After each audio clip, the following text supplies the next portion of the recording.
What's going on, guys? JSGC here, and we are here for another Manchester City video. Today we're going to be doing the review of the Manchester City win over Wolverhampton Wanderers in the Premier League. Before I crack on with this video, make sure, like always, if you are enjoying the content, you want to help to support my channel, then do subscribe, press that red button, press the bell, and put your push notifications on.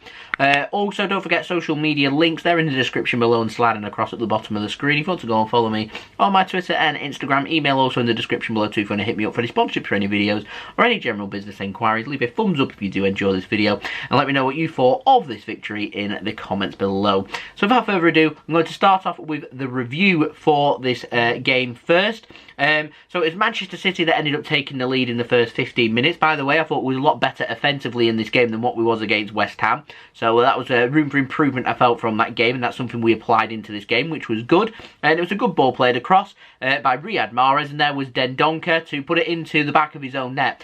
Had no choice to slide in. Jesus is ready there for the tap, and it would have been a goal for Manchester City anyway, so Dendoncker tries to do something about it, slide in, try and make the interception. Goes into the back of his net, nothing he could really do about that, and Manchester City took the lead. And we continued then to dominate the possession, dominate play, and dominate shots, and trying to launch some attacks to try and find a goal going into half-time. Wolves by half-time didn't have any shots in the game. They weren't having much possession. I think it was about 20-25% possession. Wasn't a very good performance in the first half from Wolves, and I thought Wolves were very, very lucky not to be 2-0 down. So yeah, let's speak about the biggest talking point, I would say, from this game, which is offside and VAR. Now, Aymeric Laporte put the ball into the back of the net in the 45th minute. The linesman put his flag up, so he was ruled offside. That's the original decision. Okay, fine with that. It's a very tight call. I can see why offside was called. VAR's job is to make sure that correct decisions are made and clear and obvious errors are overturned. Fact of the matter is, Aymeric Laporte, he was onside. That's just it. His arm is offside. I will accept that his arm was offside. You cannot score with your arm. It's handball. The rule is you cannot score with your arm. So that eliminates that rule. Now, so we're looking at the next part of his body. Enough about all of this. People commenting yesterday saying sleeves, clothing, hair, all that kind of stuff. It's just unclear.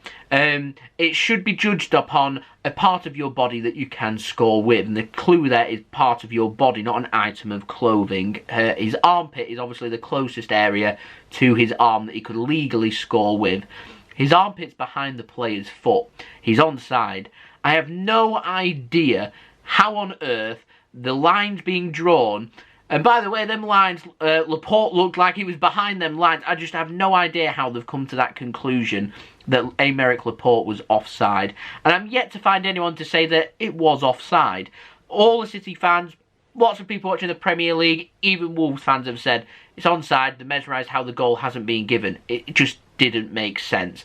And to me, VAR is failing in the Premier League because of that. VAR is here for correct decisions to be made, and to me, VAR, it has systems to work if applied correctly, and it has to be applied by competence. It has to be applied by people that know what they're doing, and the officiating in England, it's horrendously bad.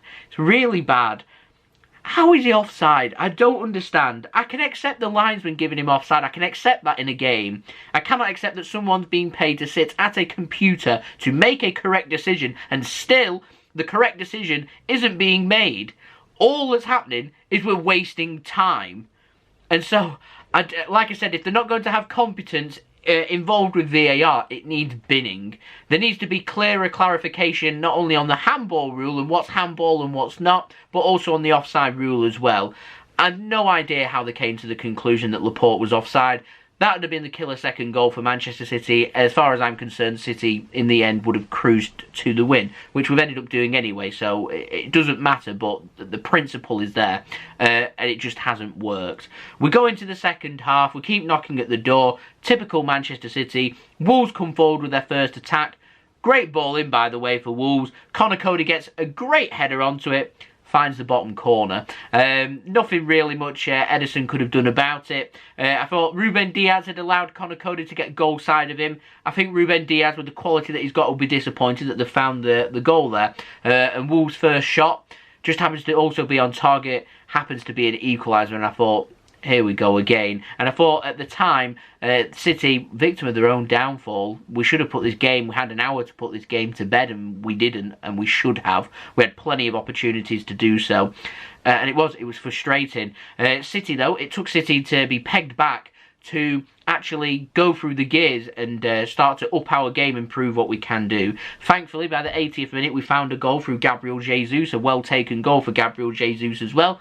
Big sigh of relief, and I'm happy that City then didn't stop. We had numerous opportunities. I mean, realistically, I'd probably thought City could have maybe scored 5, 6, even 7 goals in this game if we was feeling our absolute clinical best, which, if I'm honest, we was and we wasn't. It was a bit hit and miss. Then last 10 minutes, I thought City were very clinical. I thought we was excellent.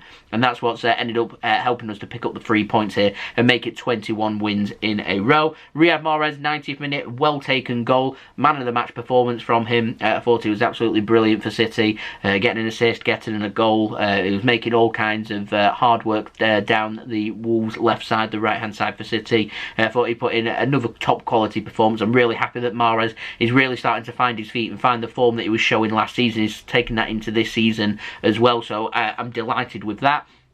And I'm happy for Jesus. I thought Jesus had a very tricky game up until them last 10 minutes. It was very frustrating. If you watched my live stream, you'd have seen me getting frustrated. I wanted Aguero onto the pitch. I felt City were lacking a bit of clinicalness in front of goal, and I don't, in my opinion, there's not a player out there that's more clinical in the Premier League than Sergio Aguero, so I wanted him onto the pitch. Yeah, Jesus proved me wrong. Got a couple of goals, so fair credit to him. He scored on the 93rd minute.